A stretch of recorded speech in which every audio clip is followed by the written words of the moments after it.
guys, Cat Demon 43, and back with another episode of The Letter. Now, last time we ended up starting out Luke's story, and it was actually really sweet, really endearing, and it made me just really enjoy Luke's voice actor all around, which I'm still have yet to find out who that is, because props to him! I guess you can say it's kind of laziness and whatnot. But, sadly, that nice, good feeling that was going on didn't get to hang around all that much, because not long after we had an interaction with the ghost. And, yeah, that's fun. I'm really worried for Luke, though, and especially for Hanna. I just know that, well, the ghosts and women who are pregnant never end well. Ever. Especially in horror stories. And I don't want that happening. I don't want a grudge situation. I don't want that. But also, I wanted to mention, too, in the last episode, there was a bit of an audio thing where, for some reason, you guys could end up hearing an echo of some of the characters talking before they actually officially talked, which was really weird. That's a bit of a delay, but also at the same time, I don't know where that's coming from, because I tried figuring it out, but I couldn't. I'm not sure if it's because it's the new headset that I got, or what. But, yeah, if it happens again, guys, I'm sorry. I don't know how to fix it. Here's something I can figure out something later on, but as of now, I just gotta deal with what it is. But, yeah, anyway, let's continue. And here's hoping nobody dies. Fingers crossed. Not holding my breath, though. It must have been a sight to see the usually composed and reserved Luke Wright bursting through the doors. Not that I have much of an audience unless there are other staff members who's chosen to disregard my orders for them to leave. Yeah, that's right, too. I forgot to... It didn't click for me that he had sent the staff away. It should have clicked, but it didn't. So, whoops, my error. Really, I still doubt that woman is one of the staff, because she's not. Mustering up the courage, I look back through the windows to see if she followed me. She's gone. But I don't take any chances, putting as much distance as I can between us. Jesus! Hi. Stopping to catch my breath, Johanna's sudden appearance nearly makes me jump out of my skin. Don't fucking do that! You son of a bitch! If I had a gun, I would have shot you! I don't know why, but that line... I don't know why I found that funny. If I had any love left for my mutter, I'd take offense. But what happened to you? You look like you've seen a ghost. Because he did. Oh, if only it were such a delusion. But I can still feel her sharp nails digging into my back. The feeling was too real for it to have been a ghost. But it was one, dude. Some ghosts have the ability to just become solid. Granted, it's only for a certain amount of time, but it's still something that can happen. I wouldn't know that really, but I mean, there's been documented cases of stuff like that, so I wouldn't discount it. But anyway. There was his housekeeper. I think, I'm not sure. In the gardens. She was acting odd, and I thought to remove myself from the scene. He doesn't have any lines. Okay, I'm gonna try, and pardon me if I suck. So, strange. I made sure the rest of the staff... I can't do accents, screw it, I'm just gonna read it as is. Strange. I made sure the rest of the staff had left, and that the house was empty. As you requested. Describe this woman. She had pale skin, dark eyes, and long dark hair. She wouldn't give me her name. I half expect a name from him. The man knows the staff better than I do, after all. But instead of an answer, he grows quiet. I am pretty sure that is not a good thing. No. I'm even more worried when the other man looks me over. I have to protest when he pulls back my collar. What in the bloody hell are you doing? Checking for marks. Needle marks, to be exact. We don't have anyone like that among the staff. You could have easily been kidnapped. Oh, yeah. A cold feeling settles itself over me at the thought. I've long established my power over the more unsavory characters in Luxborn. Or I thought I did. And the most harm I thought that could come to me would be slander, robbery, or incarceration. Kidnapping? An attempt on my own person? I've forgotten that I am as human, as mortal, as any other man despite my wealth and status. Fortunately, you look unharmed. But I advise that you be accompanied by trusted individuals at all times from now on. If not me, an assigned guard. It makes sense to... Sorry, fixing my glasses. It's a little weird to do that with these headphones on. It makes sense to do that, especially when you're, really high up in power. I mean, granted, he's corrupt, but still, it makes total sense. I'll be informing them of this soon, as they return from their day in the city. Already, I can feel the energy leave me at the realization of what could have been. All right. Yes, I suppose we should do that. But I think I'd like to call it a day. I should be safe in bed, yes? I'll stand guard outside for the night. The madam has been inquiring about you, by the way. A guard. Any other threat, and he alone would be enough to make me feel safe. But what I saw, whatever it was I saw, would one man be enough? I don't think so. Granted, he seems capable, really capable, but yeah. That's all well and good, but there's something else. That housekeeper, she... Luke, you're home. Jesus! I was worried about you. I knew that was coming, but still. The grin that I can muster is probably lopsided. Forced as I snapped my mouth shut to keep myself babbling about witches and monsters. Because here I am standing in the hallway, dirt on my pant legs and sweat dotting my forehead. A far cry from my usual pristine condition. I don't want to worry Hanna. A cough. What happened to you? You look like you wrestled in the mud and moss, dear. And those flowers. Were you gardening? Kind of. What? Oh, these. I didn't realize I still had them. I really did not. But there they are, still in my grip, the daffodils I had taken from the garden. Very pretty. Even in the wake of my flight, I'd refused to let go of them, whether I was conscious of it or not. Shall I put them in a vase? I should... I say give them to your wife, I think.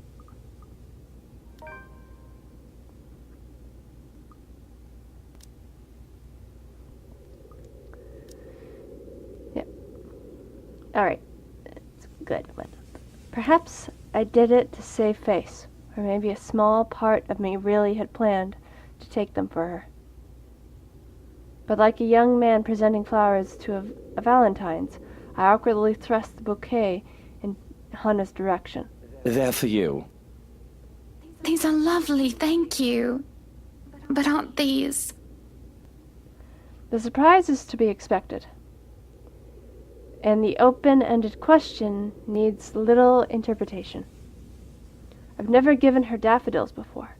Oh, especially not from ones that I considered mine. They're for you. Don't make me think that kneeling around in the dirt was a waste of my time. It's not. It's not. Just... Are you feeling all right? I hope whatever I have isn't contagious. Oh, God. I'm not sick, Hanna. I just got them for you. I thought they'd make you feel better, brighten up the room. I don't need my intentions questioned. The thank you was enough. And I didn't mean to insinuate anything. But you are right. Thank you, truly, for these. Oh, she's blushing. She looks so happy. She takes them from me then, careful not to crush the stems. There is little uncertainty on her face, which endears and annoys me in equal parts. But she does look lovely with them. The very picture of her, something that should be immortalized in paint. They should be for Mother. But it doesn't matter anymore. Why don't we turn in for the night? You must be exhausted with all that gardening. What does a dead woman care for flowers? Oh.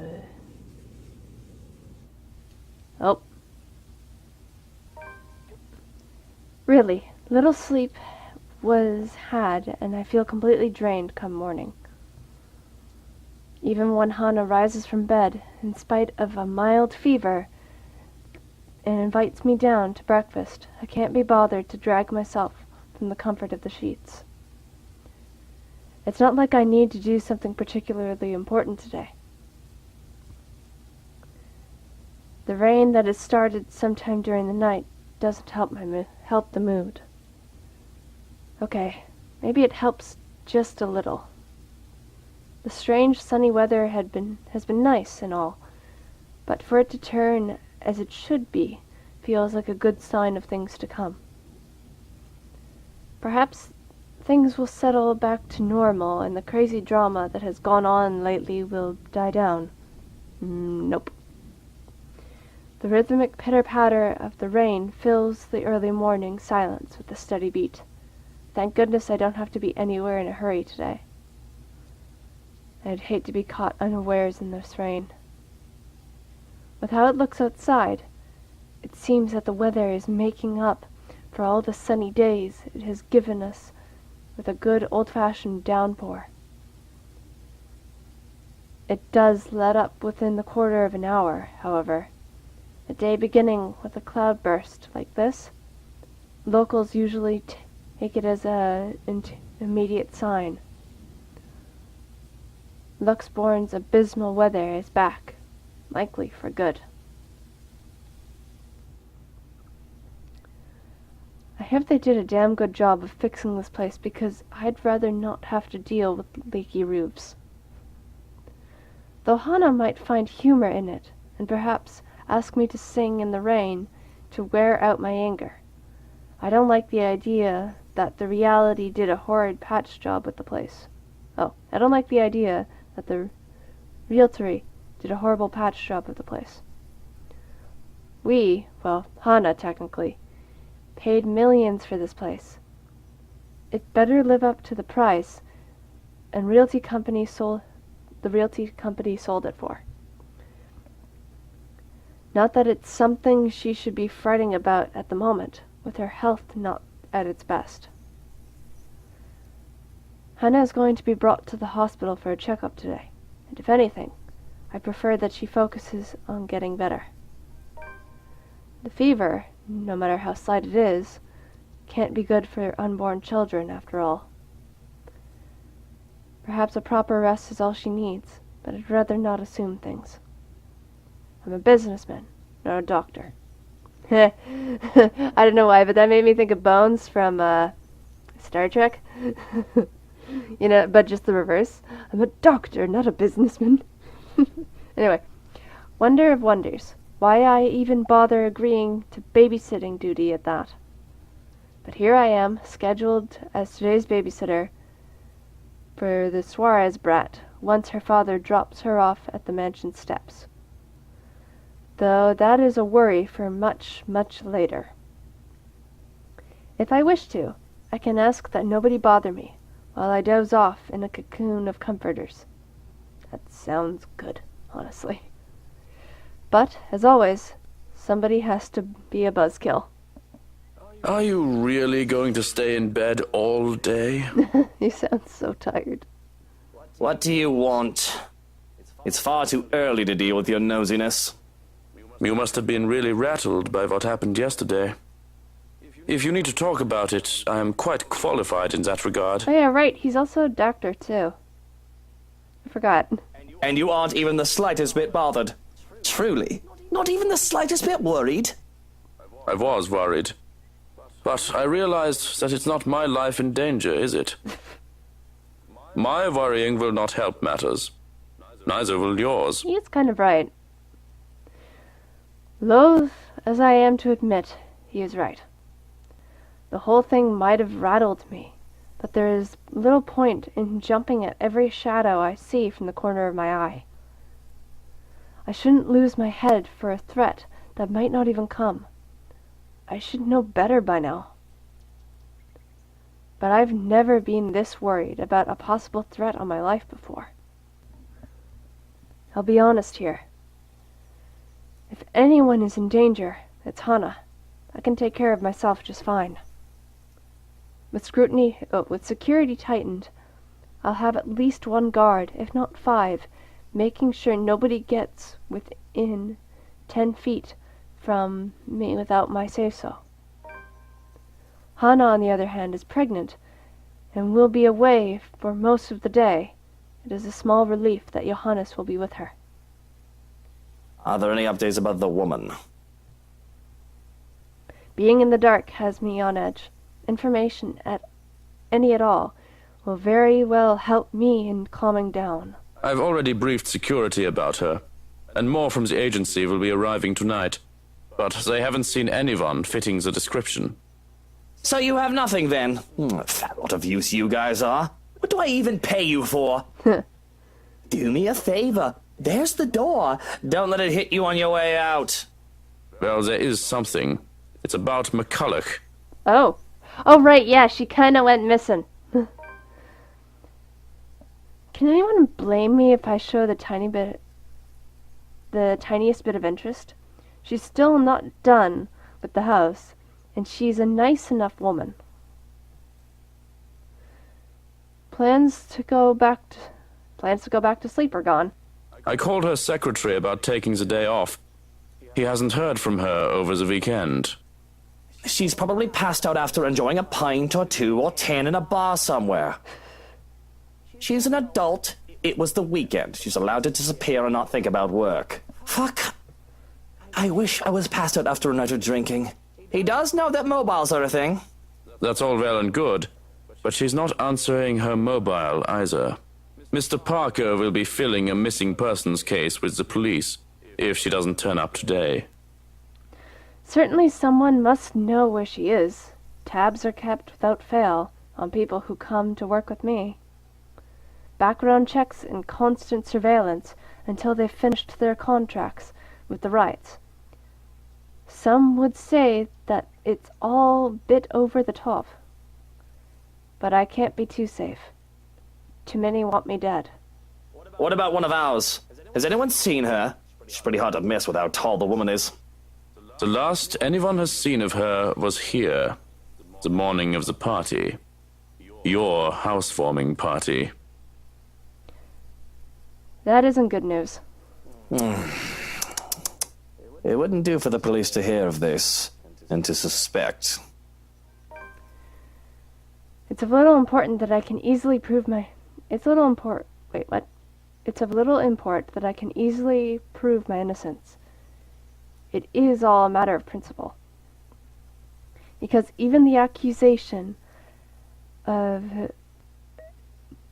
misdemeanor should not stain my reputation, although maybe it is a bit too late to hope for a squeaky clean one. Because it'll be such a hassle to have police poking around the house looking for a body that doesn't exist. Now, if we're done here, I'd like to go back to sleep and... Oh.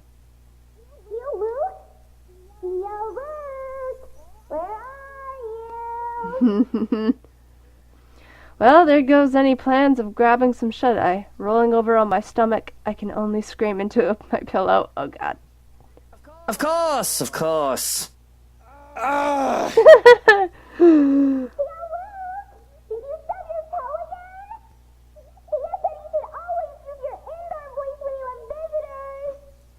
Johans, distract her. Oh, look, it's time for me to go. His face! Have fun with your little play date. So long, farewell, and auf Wiedersehen. Goodbye. God damn it.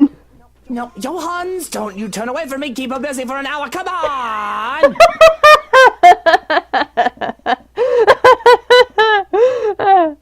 Yay. I have to press my face against the pillow once more to suppress a groan. You can't get loyal help anymore. Hello there, little Fraulein. Your uncle is just upstairs and will be down in a moment. He is super excited to have you today. I hope you're well rested and ready to play a lot. You're laying it on thick, Johannes. Bastard. I'll be down in a sec, Munchkin. Let me just... Change into a fresh shirt, brush my teeth, fix my hair, bemoan my very existence, wish I was anywhere else in the world right now. Don't get me wrong, Kylie is a great kid. Wonderful. But better than most brats her age. Can't remember how old she is. But handling a tyke is the last thing I want on my agenda right now with this whole Hanna business. Fortunately, I am well versed in how the world works. I've long learned that the show must go on, no matter what hurdles come in my way. So I set for preparing the day. Running a comb through my hair is just divine and simply makes me feel more human. True, for some reason, brushing your hair or combing your hair, I mean if you have hair, actually has a really nice sensation, especially along your scalp, and it's actually been proven that's somehow a bit of like a cathartic. I'm not sure if that's the correct word, but it feels really nice. Also, I just realized there are 3 pillows. I don't know why it took me so long to realize that, but there are 3 pillows lining the bed. Well, technically 6, but who's counting? Bed hair is disgusting, though it isn't as bad now as it was when I was a child. With how expensive a trip to the barber's was, I often had to grow it out until Mother had the time to cut it for me. The curls and tangles were simply horrid. Why, I was even mistaken as a little girl because of that. It certainly doesn't help that I was named Lucille. Lucille's a good name. Very old-fashioned, but still a good name. My freshly pressed shirt is enough to chase away the last signs of sleepiness. The feel of crisp and clean cloth in my hands is a clear marker to start the day.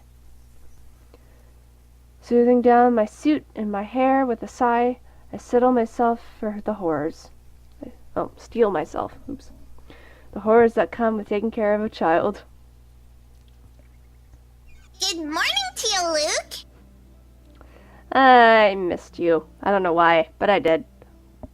Speak of the devil, and she shall appear. Bright-eyed and bushy-tailed, Kylie grins up at me as soon as I open the bedroom door. She swings the backpack she's clutching, hitting my leg in a show of impatience and looking entirely unapologetic for it. Did you just wake up? Don't tell me you forgot. It's our playdate today. Aw. I doubt I'd forget. Kylie's visits are a frequent enough thing that they found a way into my schedule. They're supposed to be visits to her godmother. But we can't pick who a child gets along with. So long as I'm not busy, her father can drop her off for the day. Which is well and good for me. It makes Suarez focus on work I've given him. Besides, she's a bright child. Tolerable. Kid's got a good head on her shoulders. It can get pretty mature for her age at times. Of course, they have to thank me for that. My parents take partial credit, but Hanna and I have been there for this kid since she was just a small babe. Well, I can still remember the first time I saw her. It was during her baptism. The only reason I was there was to accompany Hanna, who was to be named godmother. She was such a tiny thing, not even a year old, and swaddling in her mother's arms and in a white cloth. It was the first time I really saw an infant up close enough to hold one at least. It had been terrifying to be given a little child to carry after the whole water ceremony. I've never done so before that, to hold a tiny life in my arms. I could have just dropped her on her head, and the little tyke before me would have stopped existing then and there. But the child just smiled at me, babbling nonsensical words as children do, and clinging to me, even as I tried to hand her off to Hanna. She had thought it hilarious and adorable, my suit being a mess, and I was nearly an anxious wreck by the time I handed her back to her mother. Yet it was pleasant, too. To think I might be doing it again soon, with Hanna's children, with our children, kids of my own flesh and blood. In a few months' time, I'll be cradling them in my arms, hearing the ring of their laughters against my ears. It's a tender thing to think about. And despite myself, in spite of all the fears that I will never be good enough for them, I'm actually looking forward to it. That's a good sign. Of course I didn't, you little rugrat. I just had to take care of something before you arrived. Lying. Really? Well, I guess that's fine. As long as he told me for work like last time. Really? Now why don't we go back down and have breakfast in the parlor? I already ate at home. Papa made one of his tortillas de patatas. He wouldn't let me leave until I finished every bite. Ah, the Suarez infamous tortillas de patatas. Those things are a hazard. They are? You can probably use one to bludgeon someone into submission with how huge they are. Okay, it's a miracle Kylie can still be so energetic. I had trouble staying awake the first time I had one. Speaking of staying awake... Well, I need some coffee in me at the very least. But if you'd like, you can jump straight to dessert. Yes! Dessert, please! It's easy enough to manage Kylie with the promise of sweets, thankfully. The hard part is managing her before she gets the sweets, because I nearly have a heart attack when the kid races down the stairs. Just the thought of her slipping and breaking her neck is enough to make me rush down after her. Slow down! The food isn't going anywhere. The food is going somewhere. In my tummy. Jesus fucking Christ. Children. With a shake of my head, I usher Kylie towards the parlor and order a maid to bring food for us. Uh-oh. You better not be her. Whatever breakfast there is, along with a cup of coffee for me, and ice cream for Kylie. But I can't leave the kid alone for too long, unless I want to let her turn the other room into a slaughter ground. True to my expectations, I've only left Kylie alone for a few minutes and she's already made herself comfortable. Whoop. The stuff from her backpack has been left scattered across the room, from coloring books and crayons to toys.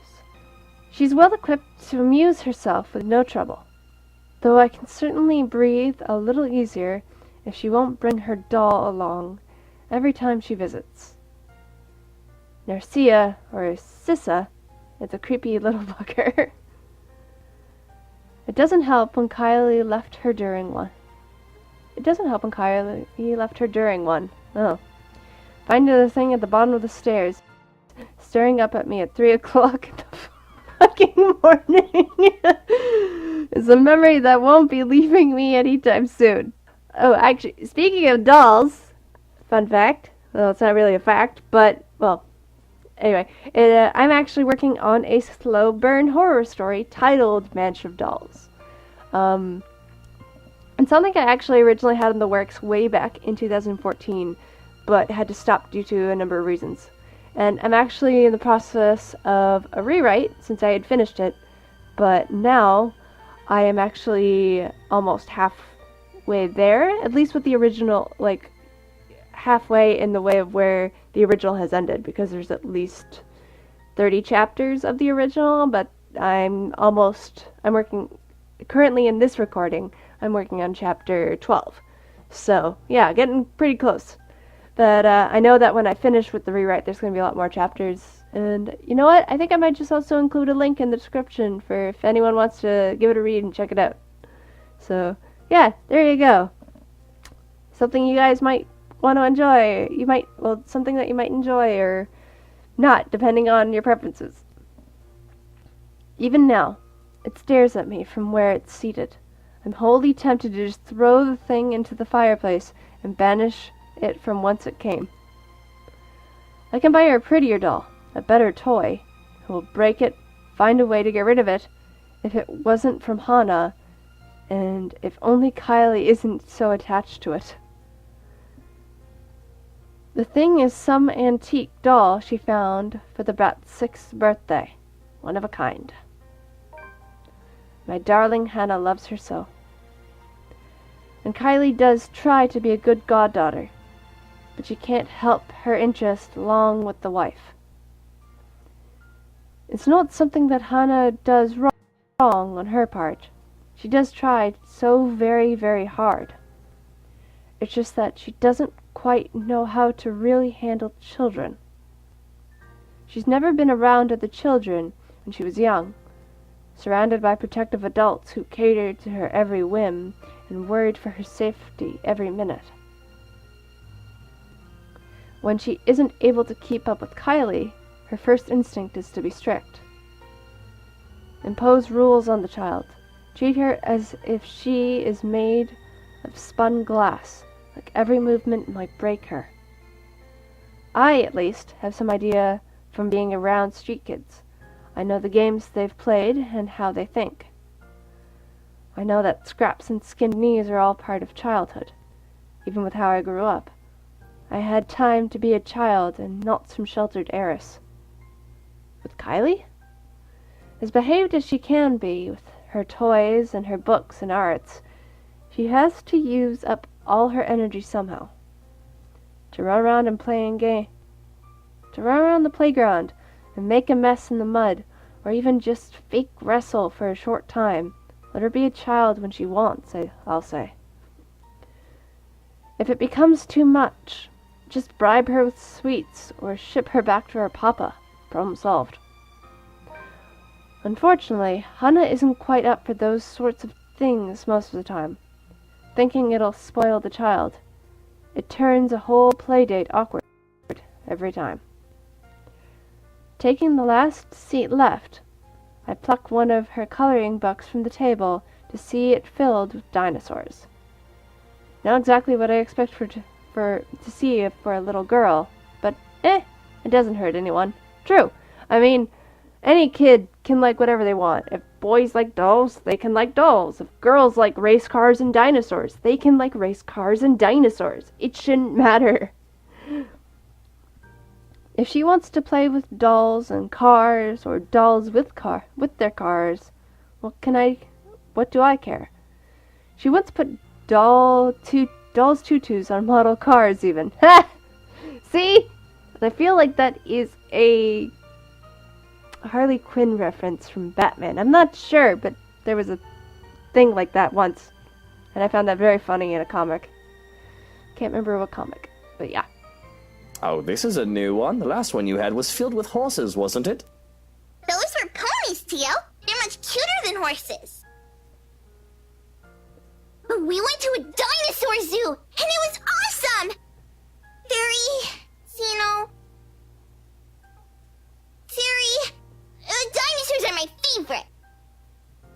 I have no idea what that is, but it must be something. I'm only familiar with the T-Rex myself. Yeah, they found, fossils of its claws. They're really long. They think the whole theory might be a bazillion meters tall, even bigger than a T-Rex. Cisa says it'll be big enough to eat all my classmates. Whoa, that's an evil look. The hell? She only laughs as I scrunch up my nose and grimace. Takako says you're making a really funny face. Taka who? Oh, right. Oh, yeah. Okay, here we go.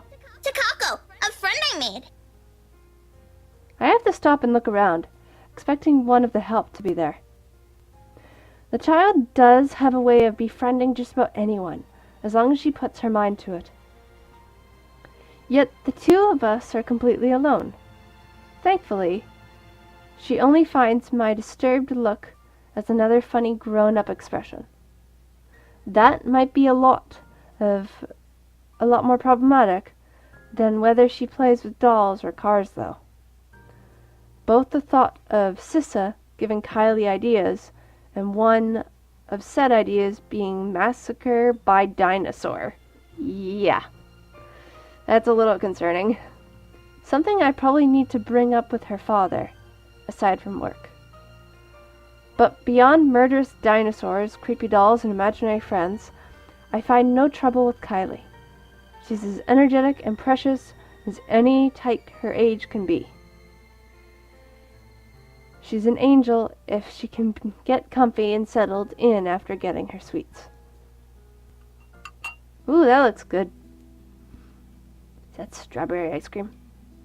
We tuck into our waffles as soon as food is brought in. Our waffles become because she wanted her own plate to go with the ice cream as soon as she saw mine. A fresh plate of berries is brought in as well, which really goes great with the rest of the feast, as Kylie puts it. And if I indulge in the sweetness, I have a cup of black coffee to pair it off with. With our bellies full, Kylie grows content, just scribbling on a scrap of paper and calmly chatting about her week. She talks about her older brother Rowan and their parents, how they plan to go to the Blocks land in Berkshire for the winter holidays. She mentions Miss Pink, Rebecca, while I listen to with half an ear. Our initial meeting has been a mess, but I can't quite find myself to listen to stories about our teacher wholeheartedly. The phantom sting in my hand is still itching. She talks of the sad man in the park and her new friend who likes to play hide and seek when she's not sniffing in the loo. When finally she finds nothing new to talk about, she goes back to her drawings. That'll change as soon as her stomach settles, of course, but calm before the storm. Because behaved as she is right now, I can feel the curiosity just radiating off her. Oops. There's a restlessness buzzing under her skin and a question on the tip of her tongue, as they often are with children her age. But for now, I can take this piece with no complaint for however long it stays. I have fun with the crayons as well, at the child's insistence, even if I can't really draw. With Kylie using the black crayon, that leaves me with the blue one. I absentmindedly start to draw a puppy to the best of my abilities. It's an attempt to give the doodle dogs another eye that Kylie breaks her silence. Tio? Where did Tia go?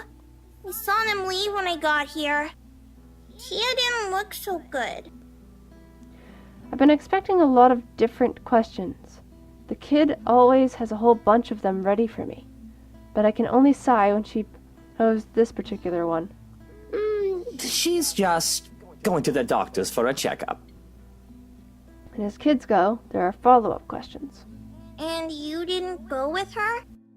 Well, you were going to be here, sweetie, so I had to stay behind. So she's all alone? At the hospital? Oh, no, of course not. Tia has Johans and her maid and a guard. She's got plenty of company. Yeah, but you're not with her. If I didn't know better, I'd say the kid is trying to make me feel guilty. I want to say the little tyke is evil for making me feel so. But I understand. When I get sick, Papa and Mama have to leave me with their maids, too. Well, they don't take care of you. That doesn't sound right. Yeah. Even my mom took care of me when I was sick as a child. Well, they're always busy with work. Oh, I see. I guess that's no good. I know she doesn't mean to accuse me of anything. But as her father's boss, maybe I do overwork Suarez a bit. There's a lot of responsibilities that only he is capable of carrying out. Delegation is the thing, sure. But when said responsibilities are legally questionable at best, putting others to the task isn't always an option. But Maybe your papa is in need of some vacation time. He deserves it, doesn't he? He's a hard worker. I could arrange something for the holidays. I could cut him some slack. Some of his assignments can wait. Wonder what that is. I can't do much for her mum. She isn't one of my employees. But this would have to suffice. It will be worth it if it makes the little girl happy. Because just like that, the somber look on her face turns into one of pure joy. It's like looking at a little sun, warm and bright. It's nice to do something kind every now and then. Would you really, Tio? Would you like that? I'd like that very much, yeah! We can go to this museum! There's one with lots of cool trains and planes! I like trains! And there's the local manor theme park! And a monkey forest! There's a kid adventure farm too, the wacky warehouse, and a play barn as well, and... Whoa, slow down there, Munchkin. I know you're excited, but I think you should let me schedule your dad's day off before you plan a whole year's worth of stuff. There's an embarrassed giggle, but she does reel herself in, enough to calm down, which is a feat in and of itself. It's obvious how giddy she is. And if she wasn't looking forward to the holidays before, like any child should, she does now. I think Tia would be really happy if you were with her. You could have told me you needed to go to the hospital with her, Tio. I won't be angry. I'd love to be with her, but I wanted to spend time with you, Munchkin. And she told me to stay. Besides, I don't like hospitals. They always smell like alcohol. And not the good kind either. I don't think anybody likes hospitals. They're scary. Well said. But you said Tia is brave and strong. That she is. Aw, that's cute. Look at that portrait. That's adorable. Goddamn. And content silence comes over us as we go back to scribbling. Though I stop when I'm done with my blue dog, cringing at how awful it looks. Kylie reprimands me for that because I should be like her. The little tyke goes through several sheets of paper, one drawing after another. Practicing, she says, because practice makes perfect. Not to mention there's a drawing contest coming up in class that she just has to beat. Tim from Class D, who says girls can't be superheroes. The clay gets a turn, too, when we start sculpting food and pretend we're Michelin chefs. When we're too tired from tossing pizza and making cakes, there's no trouble in finding another activity more relaxing for the both of us. I find myself invested in reading the picture of Dorian Gray once more. Often, I lose myself in the pages of the book. I own that book. However, it's rather difficult to do so when I'm also trying to keep an eye and an ear out for Kylie. I've been reading the same paragraph over and over and over again, even. In flexibility, I can feel my skin crawl when the girl sits with a Narcia by the parlor's fireplace, humming and singing. Though I ignore it long enough to hear only the tail end of the song. Everything is up in flames, up in flames, up in flames. Everything is up in flames, my fair lady. Nope. Oh, God. Okay. What's this? With Hanna away for a checkup, Luke was left alone to watch over his godchild. Kylie Suarez, however, what was supposed to be a simple babysitting turned awkward when the precocious child began spouting bizarre things. Ah, shit. I don't think I can spend any more time with Kylie considering how high-strung I feel. So it is a good thing that Suarez came for her as soon as I've called. Though it is earlier than agreed upon time, he voices no complaint.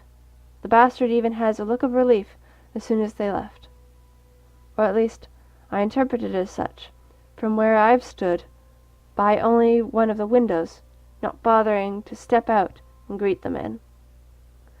No doubt he still doesn't trust me around his spawn. Well, he has every right to be suspicious of me. I am a dangerous man, after all. But, to my chagrin, that leaves me with the rest of the day with nothing to do. Well, aside from picking up the mess Kylie left scattered about in the parlor. To my immense relief, she remembered to take her doll home with her this time. The same cannot be said for the crayons and papers she's littered here and there. First things first. I snatch my own doodles off the table and rip it to shreds, leaving no hope that it will see the light of day. Ah! The rest of the drawings, all Kylie's, remain unharmed as I collect the lot. Though they have been stacked neatly on the table before, they must have blown about when I saw Kylie off. And there are plenty of them. From cats to cakes to colorful rainbows and gardens, the child managed to make a lot during her morning here. There is one more that I have to fish out of the fireplace where it has landed. Expecting to see another one of Kylie's masterpiece, I instead greeted with something a bit more concerning.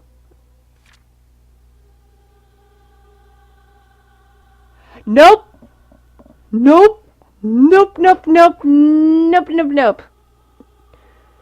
There's me, and there's Kylie. The two of us, side by side and smiling as our stick-figure selves stand in a nondescript field. That much I can ascertain without looking at the labels below the doodle's feet. But a third figure stands next to me in the drawing. A woman with her face hidden behind a curtain of black. Takako. The writing under her supplies. Takako says you're making a really funny face.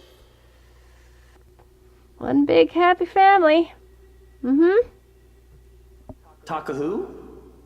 Takako, a friend I made.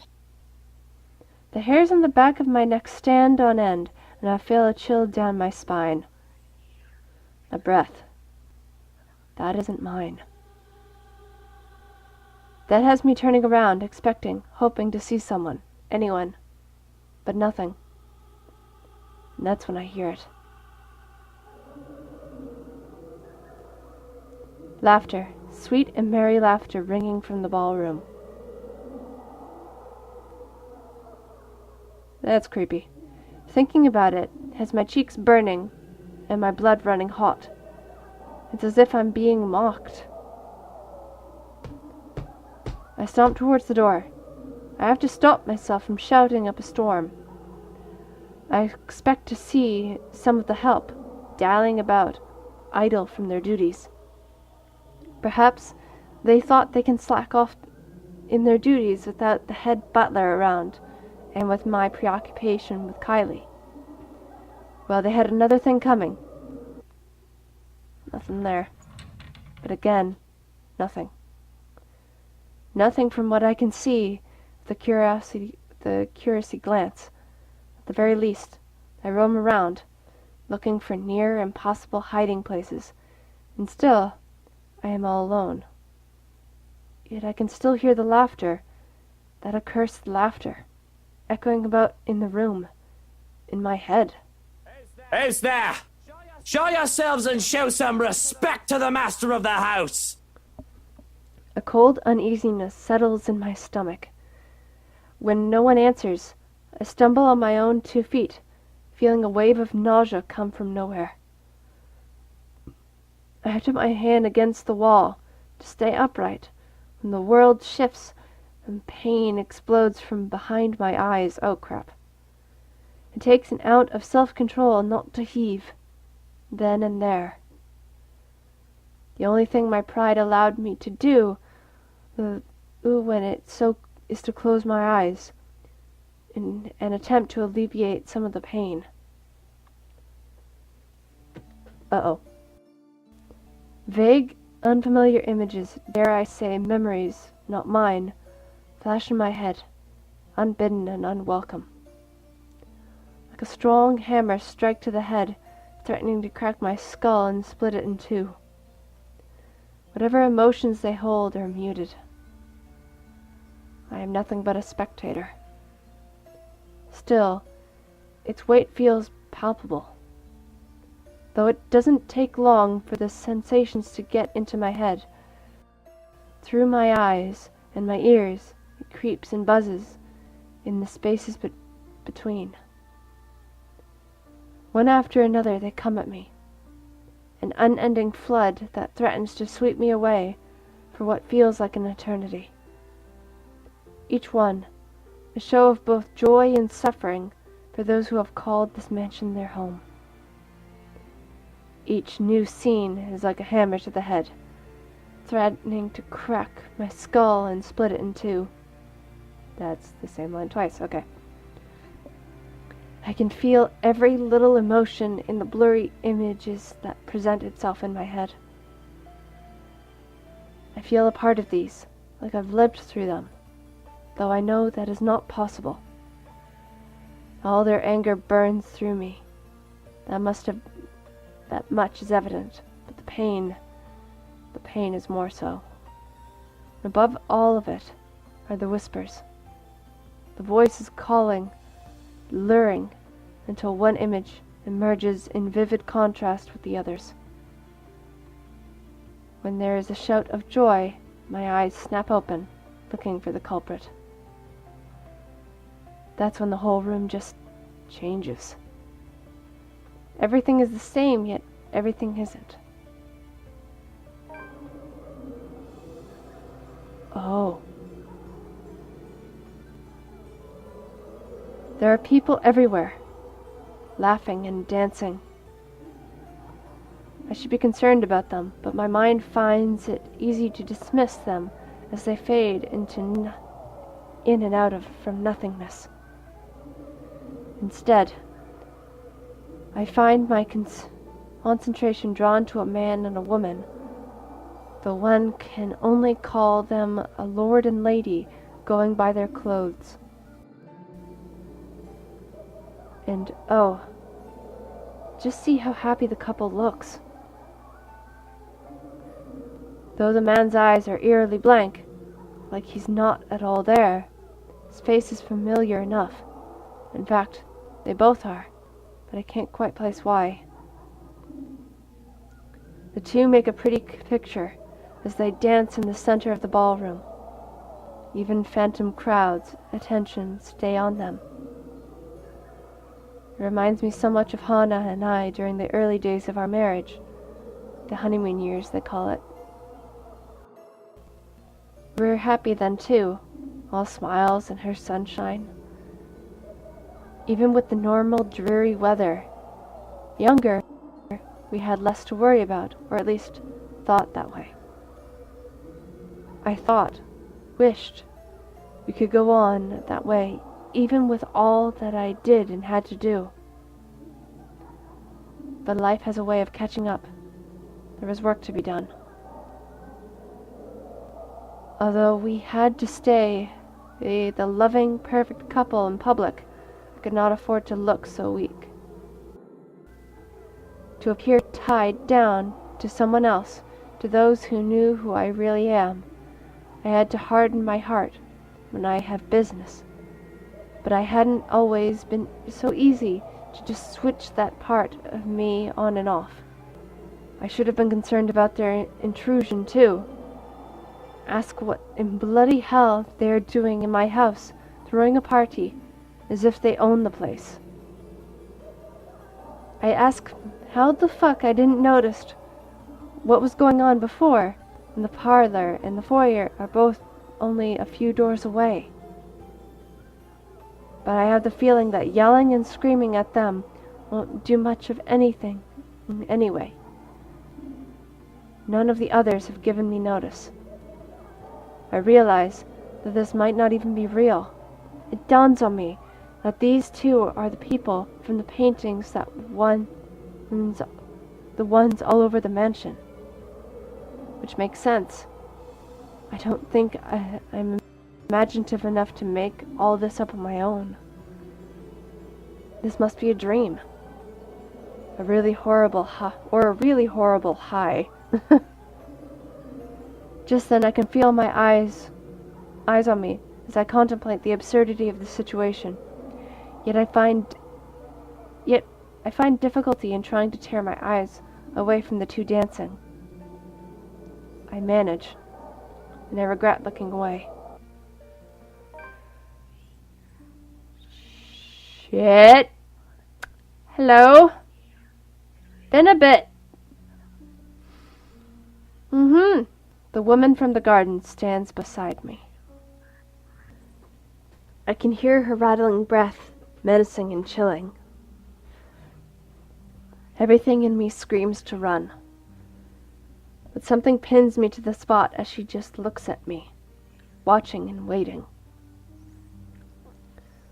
The clamor of their voices fill the ballroom.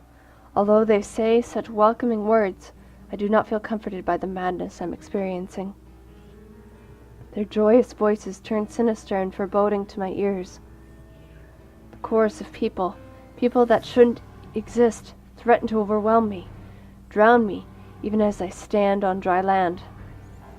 The music still plays as the Phantom Quartet continues, while I stand there, vulnerable and afraid. But the dance has already ended. And I'm afraid that I might just be tonight's entertainment.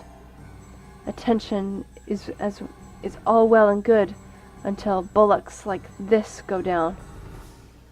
These phantom people watch me, thousands of eyes scrutinizing, though they cheer for my return, cudgel me to dance and join the merriment. Their eager hands all over, pulling me in every direction, but they do not move me enough to remove me from the woman's gaze. Listen. Can you not hear them as they welcome you home? Your kind, our kind. You're one of us, my love. We are bonded by the blood we share. If I thought the voices were overwhelming before, it is not compared to how they are now. Their voices are loud, speaking in unison and echoing ever on in the spaces of my head. They welcome me back, as if I've always belonged, as if I was meant to be here in the first place. They call me all the titles and names that do not belong to me, and that man's face, the one with the empty eyes, flashes again before me, once fleeting, like a new memory having burned itself into my mind. I have to struggle for air when I come back to myself after. I'm not. This isn't. Oh God, what's wrong with your face? You got cat eyes going on too. Jesus. The welcomes turn into screams at my protest. Pained and desperate pleas for my help, telling me that this is my duty to stay, telling me that I belong among them, to them. Gentle touches turn near threatening, the warning scratches and the baring of teeth by predators before they before they truly maim someone. My mouth goes dry as I struggle to speak, some sense in this hallucinatory madness, but I don't get the chance as they drown out my voice. Our Lord, my Prince. Yeah, I think it's the other ghost in this case, not her. At her words, there is a compulsion to stay. Though my heart races in my chest, the fear I should be experiencing refuses to register in my head. Mind and body war with each other, nearly tearing me in two. Oh, not voice line, okay. Oh, you finally returned to us. The compulsion to walk into her arms is strong. Whispers in my head tell me to go to her. No, fight it, dude. They say that she is safety. She is home and heart. We have been waiting for so long. But repulsed at these thoughts, I wrench away and turn with a small gasp. Without hesitation, I start to make a run for it. I nearly falter. Yeah, sorry, missed that. I don't dare look back. I just run. I don't care if this is a drug-induced hallucination or not. Just run. Oh. The sound of running in the background. Okay. Alone, Luke heard voices coming from the nearby ballroom. When he decided to investigate, he was assaulted by memories not of his own, and at the center of it all was the same woman who appeared before him the day before. Out of the ballroom, and out of the parlor. It's only then that I bothered to look back, hoping and praying to the God I scorn that did not pursue me. I'd have run all the way out of the mansion too, if only someone didn't get in my way. I collide with a body much larger than mine, and fall back onto the ground, head spinning as I look up at the stained glass. Oh. Turning my head to the side, replaces the colorful sight with a pair of shiny black holes. Fatigue fills every inch of my being then, making me refuse to get up. Meanwhile, a familiar head of ginger hair looks down at me in bemusement. You really must look where you're going if you insist on running about. Do tell, where is the fire? Oh, thank God you're here. I do hope you don't have a concussion. Can you count backwards from 15 to 1 for me? Oh, fuck off, you wanker. Just help me up. I do not think insulting me if you do have a concussion is a smart decision. But no, really. 15 to 1. That woman, she was here. I told you to keep an eye out for her. The other man offers an arm and pulls me up to my feet then. Before I can storm off and pull him to the ballroom, he anchors me down with one hand on my shoulder and the other touching the back of my head. No bruising or bump. That still does not mean that you don't have a concussion. If you are too lazy to count backwards, can you tell me your full name? Where are you currently? We don't have Lucille Mitchell Wright, and this is the Ermengarde bloody fucking foyer. But we don't have time for this. You must make and have the time to make sure you are not broken in the head. I have already sent security to scour the whole house when I saw you running out of the parlor, Dummkopf. If the woman is here, they will have her. You will only be slowing them down if you plan to interfere. When he points that out, I realize that there are guards starting to filter into the house as we speak, with some already searching the nearby rooms. Armed and uniformed men go about in pairs, making it so that the house is in a flurry of activity. He lets go of me then, with the knowledge that I'm not going to keel over anytime soon. I was hoping that you would be tired from dealing with the young miss on my return. Instead, you come running and hit your head. Such a troublesome boy.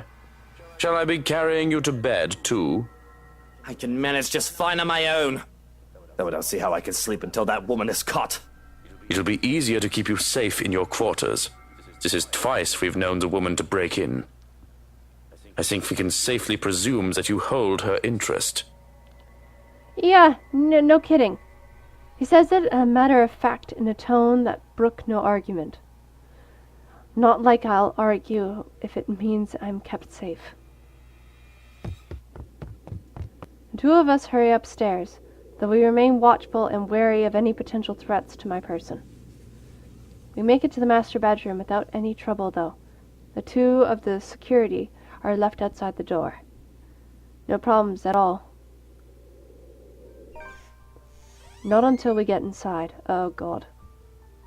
Johanna's eyes scan the room widely, a look of dread on his usually stoic face. And I don't understand for a moment, looking around the bedroom. It's empty. But then I realize. Where's Hanna? She came home with you from the hospital, didn't she? She's supposed to be here. I sent one of the maids to accompany her here, to let her rest. I feel the color drain from my face when he raises a hand to stop me from charging out there. Stay. I'm not staying in here while Hanna stays out there. One of the guards will find her and bring her here. And what if they don't? What if that woman gets to her first? What if she already has her? That's not possible. You can't promise that. There's no second thought as I reach under my side of the bed and pull out one of my knives. I have no doubt that the other man can take me on if we were both unarmed. But with this, I can even the field, or at least deter him from escalating the situation, risking hurting either of us. I'm going out there to look for Hanna, and you're either with me or you aren't. I'm not risking Hanna, and I'm not leaving her alone. Good man. Still, like a stubborn mule, he refuses to budge from the door. There's a withering look on him when I try to match. One that somehow I am losing fast to, even with him not saying a word yet. Can you see yourself in the mirror right now? You are in no proper state to go looking for anyone. If it will make you happy, I will do the looking. But please, and don't make me repeat this, stay where it's safe, where security can find you. We already have one person to be worried about. Please don't add another one to it. Perhaps it is his tone. In spite of his general disdain or of vitriolity, I said that wrong. Everything that has to do with me, I'd like to think that over the years he has grown to care for Hanna at least. Much as I loathe to admit this, I trust him with her safety over any servant in this house. So, in acquiescence. You have 2 hours, Shirokin. I don't think it'll take that long to find one missing woman in this house. Oh, that's how you say it. Shrokin. Okay, thank you. 2 hours. Any more than that, and I'm going out there. Yeah, I'm one of those people, if I don't know how it's pronounced, I'm gonna say it horribly. Shrokin. Okay. Of course. Despite his words, he lingers. If I didn't know any better, I'd say he wants me to make sure I get in that damn bed and sleep before he turns away from me. What am I, a child? Watching me and treating me like one. There's no reason that we'll never get along. There's the reason why we will never get along. Well, what are you waiting for? And the knife? The knife stays. Very well. Only then does he seem to get the hint. With a nod, he leaves, locks, and closes the door behind him. Part of me says to end it, but I don't wanna. Rah! Oh, he looks absolutely pissed there. Bumping into Luke after his flight from the ballroom. Johannes quickly ushered the paranoid man to his room, while the house security looked for the trespasser. only to be greeted by a room devoid of Hanna, who was supposed to have arrived with the butler.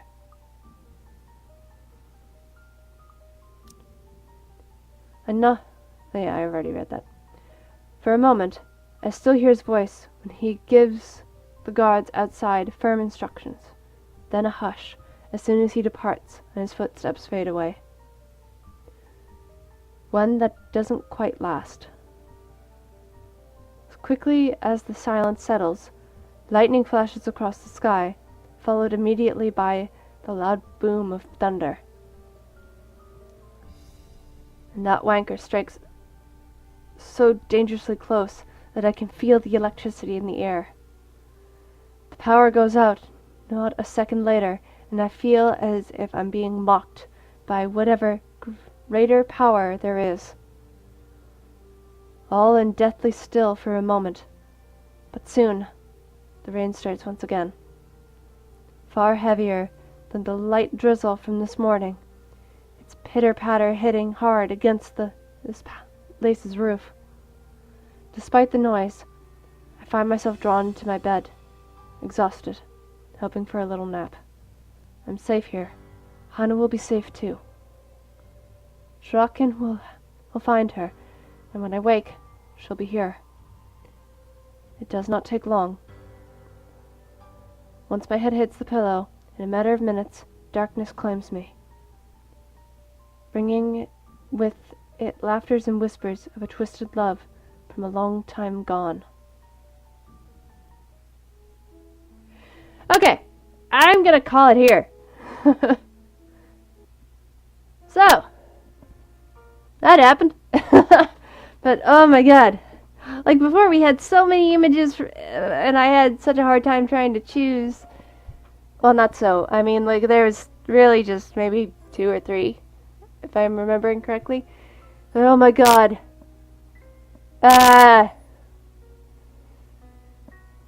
And I've got so many more questions, but I know I'm not going to be able to get those answers. But I have a feeling, though, in regards to Luke, that I'm not sure if this is a thing, if this has been talked about in the game, but I'm wondering if Luke might be a reincarnation of the Lord that we saw in that flashback. I'm not really sure, but I mean, I mentioned before that he holds a strange similarity to Luke. Way back when we had Rebecca looking at the image from the old newspaper in Luxborn, and I get the feeling that they are somehow distantly related. I don't know, maybe it's on his mother's side, and they might be actually related, or it could be his father's, but still, it's interesting to think about. And the fact how the ghost was saying, like, you belong here, welcome home, my love. I feel like that was the other ghost, the one that we saw in the pink dress from before, who, as we have come to know, was the previous lady of the mansion before, death. So, yeah, I don't know, it'll be interesting to find that out. But anyway, guys, I hope you enjoyed this episode, and I hope you enjoy what there is to come, and I also hope that you guys have a wonderful night, day, week, whenever, and I will see you all next time. Bye!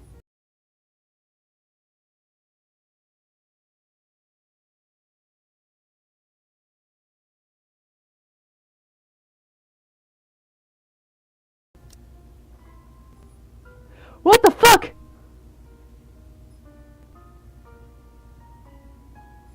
What? Ah! Ah! That wasn't there before! Jesus! No! Ah, nightmares! Go away! No, seriously, how have I not noticed that before? Was that not there before? I don't know, but... Ugh. Nope. Nope. Nope. I'm not sleeping tonight. Thanks, game. Thanks a lot.